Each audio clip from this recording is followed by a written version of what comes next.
The Courageous Coaching Podcast is hosted by Sophia Antoine, a certified life coach supporting women in their efforts to improve their self-esteem. Today we're talking about life, relationships, and everything in between.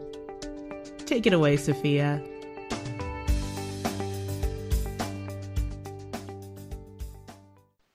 Welcome to another episode of the Courageous Coaching Podcast. My name is Sophia Antoine, and I am a certified life and relationship coach.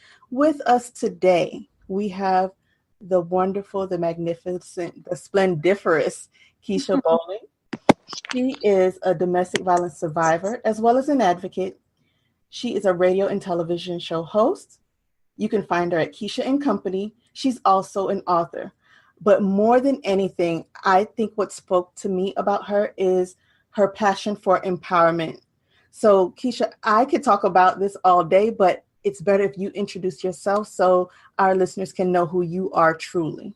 Absolutely, Sophia. And thank you. I just want to say thank you so much just for allowing me the opportunity to be here on the Courageous Coaching Podcast. It's definitely an honor to be here. So thank you so much for that. It's my pleasure to have you. Listen, when I saw you reach out, I got like all fangirly. So thank you. I loved it. I was like, yes, I got to talk to her. When you're on social media and you connect with people, it's still almost like, are they really real? Like, because Right. you just don't know. But I was so excited. I was so glad that I joined the group where you were in. And I was like, and I immediately went on and downloaded podcasts to listen to. Oh, well, thank you. I appreciate it. I'm honored. Like I said, I got all fangirly. I started sweating. I was like, is she really? But thank you. Oh gosh, I'm so excited. I'm telling you, I'm so excited.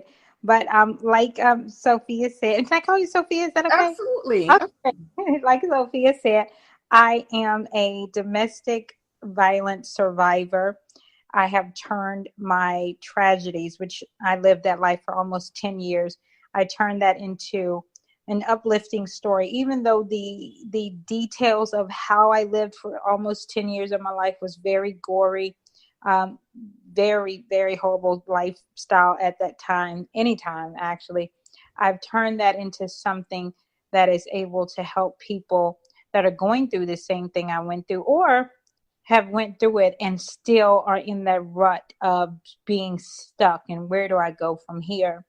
I'm also an author, advocate, and radio and television host of Keisha and Company. I'm so excited. My story has been on CBN. You can still find that there. The Word Network, TBN, Erica Campbell, Michael Baisden, and more different podcasts, different magazines. So I am so excited to add Courageous Coaching to my repertoire. It's going to be my resume. I'm going to put it everywhere. But, and the reason why I reached out to you, the first thing I saw was Courageous. And I loved that. And I said, Courageous Coaching. So I didn't know at the time if this was something that you took up, if you started, what you started to do. So I had to listen. And then I saw how, you were coaching women from being that timid woman to and standing up and being bold and being courageous and having the courage. And I was like, wow, I have to connect with her because that's what I'm doing through my story. That is what I do. Yes, it is. It is. And I think just the word attracts women, whether you are right now or not. Yes, right. If you're in a present state of courage or not, it's in you. Absolutely. Because God didn't give us the spirit of fear. Right. So I feel that anybody who is attracted to it, they're meant to be, and they shouldn't second guess it. So I so appreciate you reaching out. It really touched my heart. Just anyone who does. Not that one of us are better than the other. Right. But it's just any woman or even any man, because I think men think that they're not allowed to or they're not welcome. And that is so not the case, because I want my platform to be one of understanding. Yes. And without understanding, we'll never be able to get along. And sometimes I feel the powers that be don't want us to get along so there can be this strife and this contention. But I'm taking up too much of your time because, like I said, this is your time I want my listeners to be attracted to you. Oh my goodness. Yeah, but I'm loving it. Like I'm over here with my mouth wide open, like, yes, yes, yes. And you hit a key point right there. with me advocating and talking to people, we always want to immediately go to the woman, so we always want to go to the woman. But this journey, I have met men who have been physically and mentally abused as well. And I remember one of them telling me, awesome man of God. And I want you to connect with this guy. He's doing some amazing things in Maryland. I'll send your information to him, his information to you. But he said to me, he said, when I first came out, I told my story in a church, and he said he could hear other men laughing at him. Oh, no. Right. And so it's really disheartening because men don't want to tell because they feel like someone will make fun of them, or, oh, you're supposed to be this big, strong man. It's not always about strength as in physical. Right. When I came out of those abusive relationships, I was beat down, no self-esteem. I would not look in the mirror. I would not hold my head up. I would not look people in the eye. And I'm like, you know what? We have to change that. Whatever we have to do, it has to be people that go out here and say, you know what?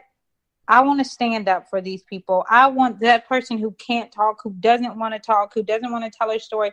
I want to be her voice. Yes. So that's what I've did now, and I met so many people who've said, wow, thank you. My inbox, I kid you not, is flooded.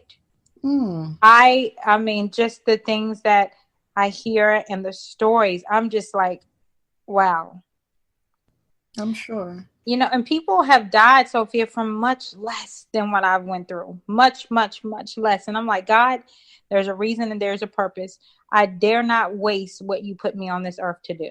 You better not. Right? He has given each of us these gifts. And I said, okay, God, wherever you want me to go, whoever you want me to talk to, whatever you want me to do, I'm going to do it.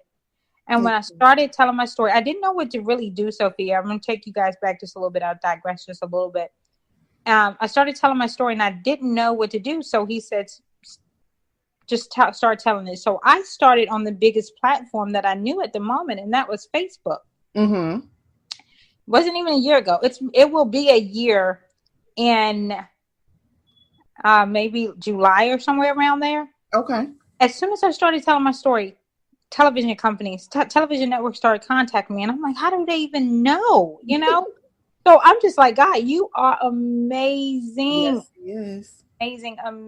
I mean, I'm telling you, almost 10 years, 3 different abusive relationships. And people always say, 3?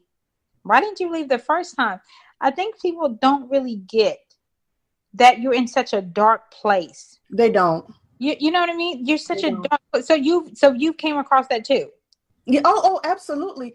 And I've been in 1, 3, maybe 3 as well. I really have to recollect 3 as well, because it's like the first time I was really, really young and dumb.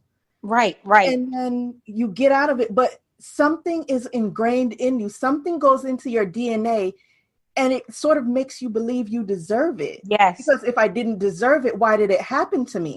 Right. And then as you go on, you begin to attract that. Absolutely. More. Because I got one and I was like, why did I get in another abusive relationship? Right. I mean, I started attracting that thing, like I said, I looked at myself like I was worthless.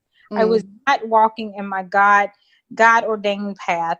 I didn't know who I was, and I certainly didn't know whose I was, even though I grew up in the church. I went off and I had no idea until I was faced with the situation. Each abusive relationship, and I'm sure it got worse. Yes. It got worse as it went on. And I said, the third one, I said, you know what? If I don't get out of this, I'm going to die. I'm going to die. My kids are going to come home. I'm going to be dead. I don't know what they're going to do. I was living in Atlanta at the time, and I did not know they were babies, little ones. So I was so terrified, and I started immediately. I said, God, I need you to heal me. I need you to deliver me from this, God. I need you to show me who I am, God.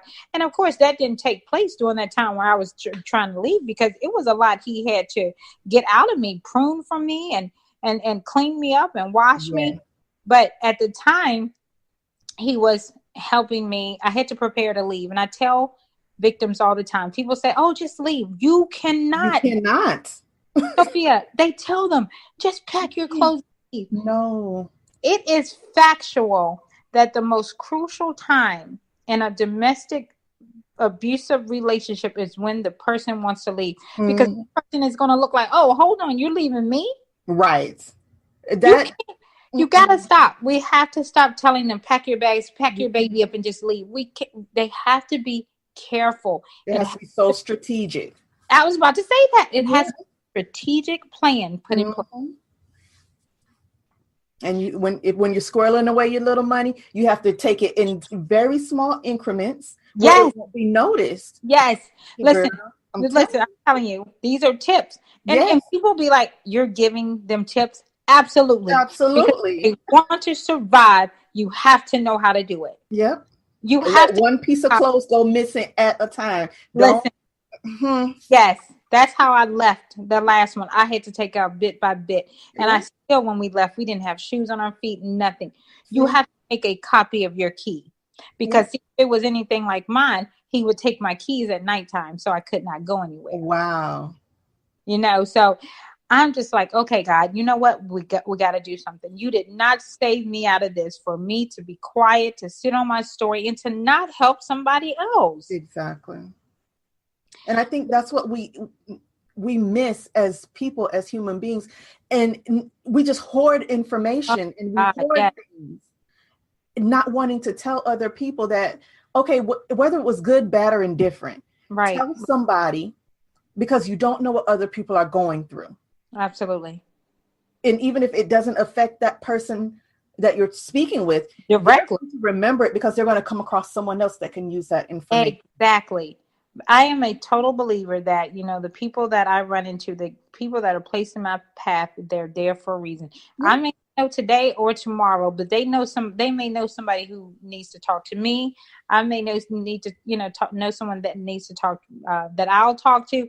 I mean, it's just I'm telling you, it's all something that really works out for everybody. Yes, it does. We have something inside of us, and we are not to be selfish and not help someone. Exactly. But, when he told me to start telling my story, oh gosh, here we go. Because, at the time I'm like, I'm done. I knew I was healed from the abusive part of it. But when I started telling it, I did not realize how much of the story I had forgotten. It was so much. And thoughts just started flooding my mind when CBN actually came to my hometown to tape my life story, and it is on my website on www.freeandfearless.net. You can go there and click on the CBN tab and see my story that aired. But when they came here, Sophia, everything was, oh gosh, it was amazing. We had a great time until the scene where he was about to kill me. Oh wow. I said, because my daughter is 19. She played me at 19. Okay. At 19, I was pregnant with her, and her dad was abusing me. So here she is, 19, playing me being abused. Amazing job she did. And I'm sitting in the room, and my world, and I'm getting emotional, not because, oh my God, why did that happen? But because, God, thank you. Oh my gosh. I'm sitting in the room I'm sitting in right now. Wow. And they were doing this scene, and my life just stopped. It seemed like the actor stopped. It seemed like everything stopped. And I immediately went back to that house and into that moment where he said, today I'm going to kill you, and then I'm going to kill myself. Oh. The whole day had been so just amazing. We're just having so much fun until that one scene. I'm sure. Oh my goodness. But it's like an out-of-body experience because you're watching your daughter, who I'm sure looks like you. Exactly like me. Yes. And then you're seeing, oh my gosh. Yes. It was, I said, God, how many more are going through this? How many more are going through this where they're scared to get up and leave their house at night?